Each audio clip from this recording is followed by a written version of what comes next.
Hi, you're listening to Women of Nottingham. This week I speak to a wonderful lady called Saz. She came over to the UK as a refugee when she was 2. She's originally from Kurdistan in Iraq, and she and her family made the journey over here to escape in the early 2000s. She speaks about her experience coming over to the UK, why the UK is now home for her, and she talks about her work in Nottingham with the Kurdish Women's Group, supporting other women coming from that part of the world with their language, with education, a bit of a home away from home in the city of Nottingham. My name is Saz. I live in Nottingham. I was originally born in Iraq, but I moved here when I was about 2.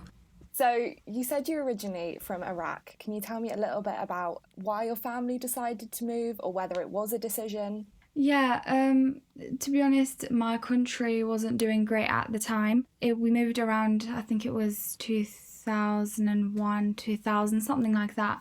We came as refugees. At the time, there was like a war, with Saddam Hussein and everything. My country wasn't safe to live in, and my mum and dad just decided that, they wanted me to have a better future in a better country. So obviously when we decided to come here, it was for that reason, to have a better life than they had, basically. And I think there's a lot of misconceptions around refugees, and particularly I think there's a lot of misconceptions maybe about the conflict in Iraq. Can you try and dispel some of those rumours, maybe to anybody listening that maybe hasn't spoken to somebody that has taken refuge in a country? Yes, of course. I understand that some people can get frustrated. I mean, yes, it can be frustrating and aggravating when you're trying to communicate with someone that doesn't speak the same language as you, that doesn't understand you, that you can't understand. You might be scared. There might be things going in your head. That's understandable.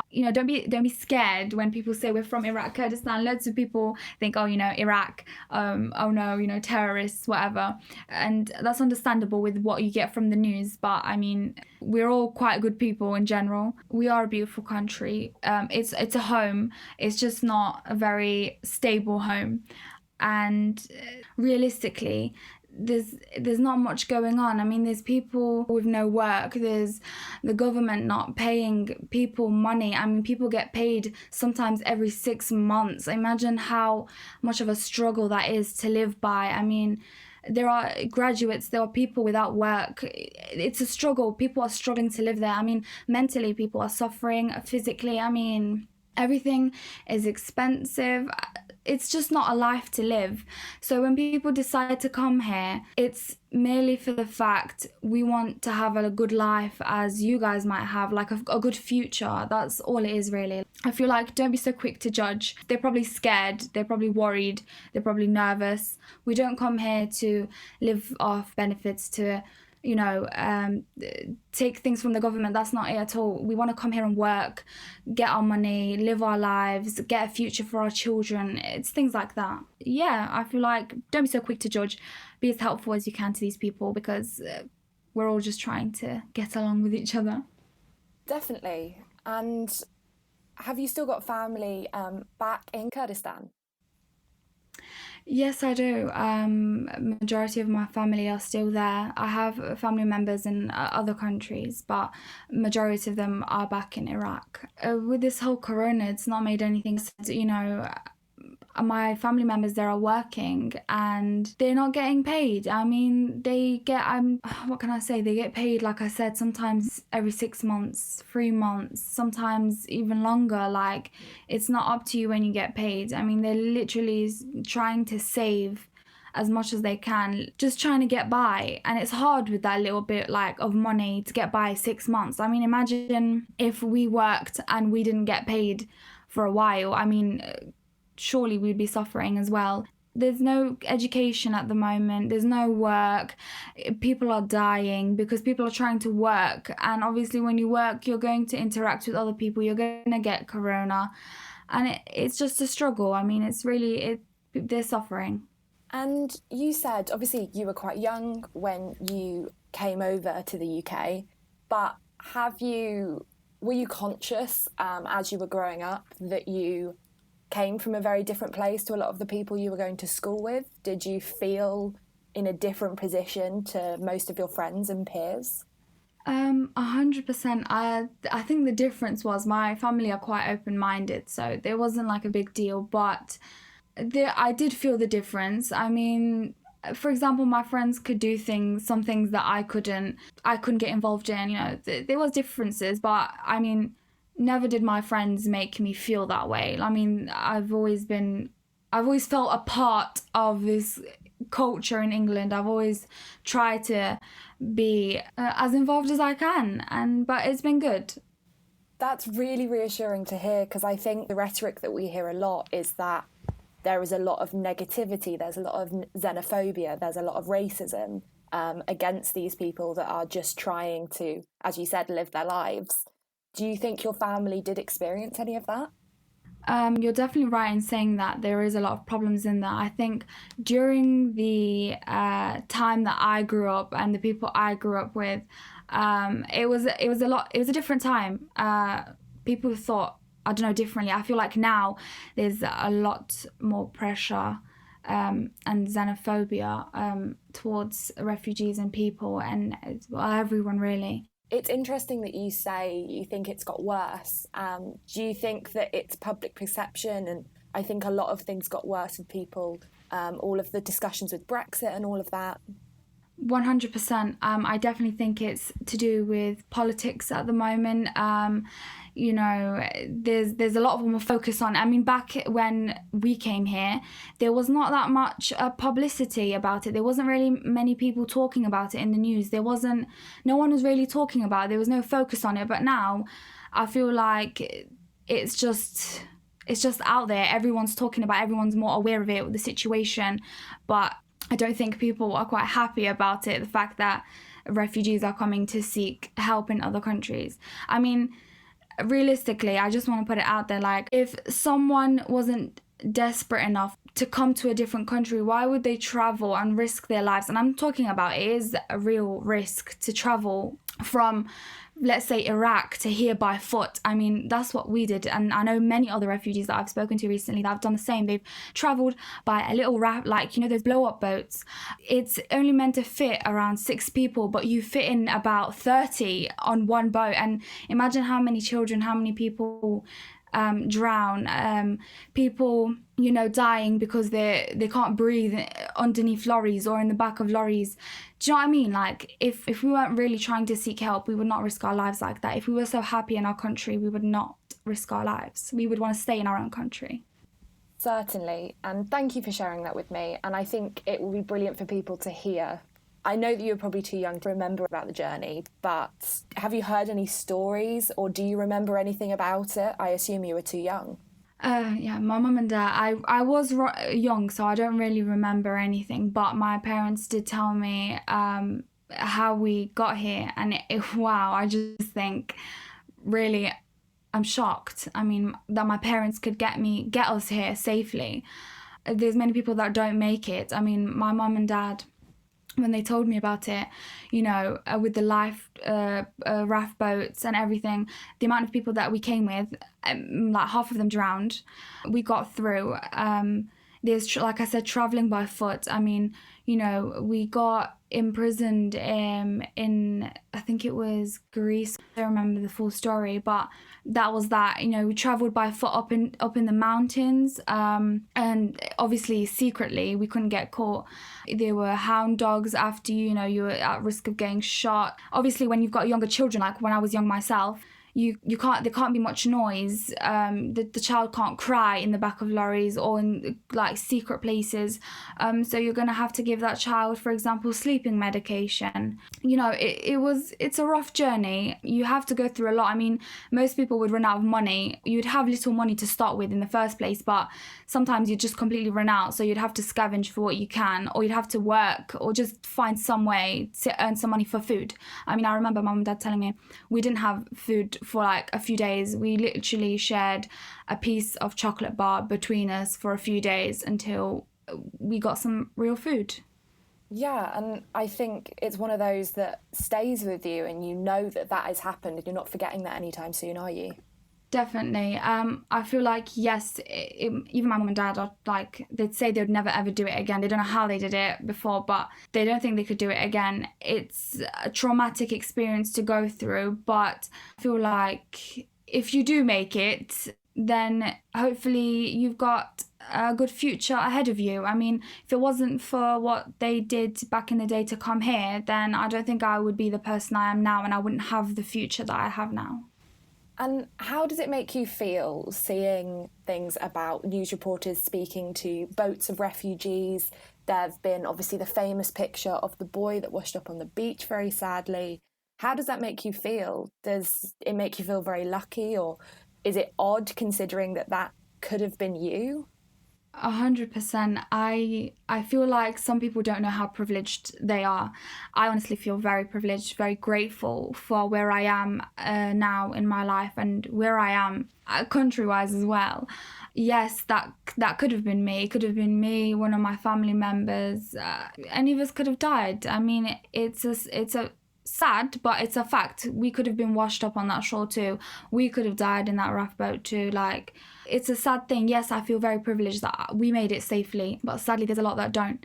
And like I said, I feel like some people forget how privileged they are. I mean, some people that grow up here or just were born here just don't realise how lucky they are, and that they don't have to go through things like that, and they don't have to see that life, and they don't have to see that traumatic journey that you have to go through, have a safe environment to live in, and an actual future to have.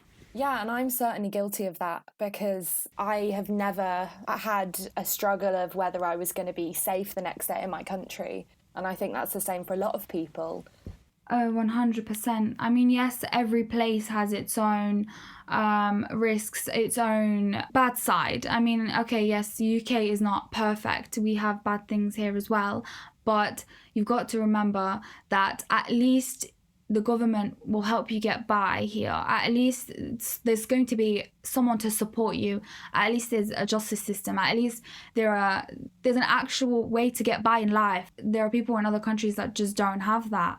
If I wasn't grown up, educated about my background, maybe I would have said the same, like, oh, why are all these people coming here? Why do they need help? Can't they go somewhere else? Like I said, you have to be educated about these things. Like I said, if you had to grow up in a country like mine, not knowing whether you are going to have food on the table in the next day, whether you're going to get paid for the hard work you've been working for months, it's a sad life. There are children as little as, I can probably say, 3, working and begging. Like, if you could see things like that, it would make your heart melt. There are old people, I'm talking about people in their 80s, walking around. I mean, when I went back this summer, this is what I experienced. There were old people going around walking, selling plastic bags just to earn some money. They were just people hardworking. And I'm telling you, kids, I saw, I think it was a group from around 5 to about 10, 11 years old, all working. I mean, imagine little kids crossing the roads, carrying these very cold ice blocks. I mean, their hands must have been absolutely freezing, crossing the roads unsafely just to sell and earn some money. And so you went back, you said, this summer to Kurdistan, and you are part of the Kurdish women's group here in Nottingham. Can you tell me a little bit about that? Oh, yes, definitely. Our group in Nottingham, our aims are to help Kurdish women, women in general, but our aim is Kurdish women and their children and families. So what we do is, for example, we help to educate these women. So there, whenever there are educational courses or just interesting things to get involved in, we share that with our group, try to get them involved. At the moment, we are doing some sessions, to do with mental well-being.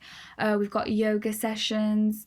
We've got doctors coming online on Zoom to talk to these women if they have any questions. We've got lots of interesting things to get involved in for these women. I mean, most of these women, when they come here, the language probably is not that good. They might feel alone, vulnerable, and so on. So we're trying to be here and support them. We're a charitable organisation, so we try and do as much as we can. At the moment, we're trying to see if we can help refugees in any way. It's a lot of hard work, but I think it's really good to try and help these women just to not feel alone and just to educate them. It must be hard when you come to a country where the language is not your first language, and you don't know what's going on, what to get involved in. So that's what we do, really. And with that group, have you found that it's created opportunities for women? Obviously, you said about education. Why do you think education is so important for these women? If we didn't have this education, and they weren't doing it, or it wasn't there, then they would not know how, for example, like I said, to speak the language. I mean, you need English language, because you're going to go to the doctors, you're going to go out to buy things, you're going to need to know how to speak, what to say, what to do, how to interact with people. And also, I feel like most of the women that do know how to speak and use these educational courses to get further up, I feel like it's important for them to use it to work, whether it's voluntary, whether it's part-time, whether it's anything. Because if you're just staying at home and looking after the kids, and it's going to be a rough time for you. I mean, most of these people are far away from their families, so it's better, I feel, for them to be involved and to work and to just use what they have. Yeah, and I was going to ask about language, actually, because I think it's one of the largest barriers, or at least one of the biggest things to overcome when you move to a country or take refuge in a country or whatever. Do you find that being one of the things that these women struggle with the most in terms of trying to make a new life here? 100%. I know a lot of refugees and I've worked with a lot of them. And I also just, people in general that come to this country and don't know the language very well, I feel it's definitely a big struggle for them. I mean, they don't know, for example, I translate sometimes, I interpret for some people. They go to the doctors, they have, serious medical conditions. They don't know what to say. They don't know what the doctor's saying to them. They don't know how to get the help they need. Sometimes a lot of people are too embarrassed to ask for help, interpreting wise. So you feel like these people are just suffering in silence. There's a lot of different barriers when it comes to language. Imagine being in a country where every day you're going out, you're scared because you don't know what someone's going to say to you. You don't know if you're going to understand. You don't know what you're going to respond. It's a scary thing. I mean, definitely. I don't know how to explain it, because I'm grateful that I know English and Kurdish, but there are people that just aren't that good with English. And I feel like that is very scary. Definitely. And I will post all of those links in the description under the podcast so people can link those and go and see them. Oh, that's brilliant. Thank you very much. Of course. You guys are definitely doing the legwork with this. You're definitely doing the hard work. It's hard work, but definitely worth it. Obviously, you're living and working in Nottingham, studying in Nottingham. How do you find it? Do you like Nottingham? Has it been welcoming to you? Do you want to stay? Would you consider it home? Oh, definitely. I've been living in Nottingham since I was, I think, around 4. So I feel like Nottingham is home. I feel comfortable here. Personally, I've never experienced any racial abuse. I've never experienced abuse in general. I feel like Nottingham is quite a friendly place to live. I feel just comfortable here. I definitely call this my first home. You are currently studying, and you're studying, is it criminology and law?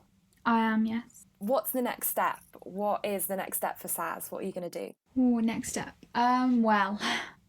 My next step. I haven't quite figured that out yet. But the reason why I've decided to do law with criminology is because I really want to do something to be helpful towards my community. Whether it's here or back home, either way, I want to do something supportive. Anything to help, for example, someone from my community. It could be any other community, but I'm talking about mine specifically because that's the reason why I applied to uni in the first place. I feel like in my country, for example, there are a lot of injustices. There's not much justice going on. And just be as supportive as I can. Well, that's really exciting, and it sounds like we're all going to be in a better position once you have qualified and ready to go save the world. Well, let's hope so. And to finish up, I will ask you what I ask everybody on this podcast is, what do you think the most remarkable thing about being a woman is? Ooh, I feel like I feel like everything about us is amazing. Us women, we go through a lot. I mean, all of us, we all go through a lot, and I feel like it's amazing how strong we can stay. Yes, men, I can't lie, they do go through it too, but us women, we are really and truly the strongest, mentally and physically. And I love being a woman, and I wouldn't change it. Thank you so much for speaking with me today, Saz. Thank you as well. I am very grateful that you chose me to speak to. I will link all of the links below about the Kurdish Women's Association, and if anybody needs any help listening, please do go and give Saz more work. Thank you so much. I appreciate it. Thank you. It's been lovely speaking to you.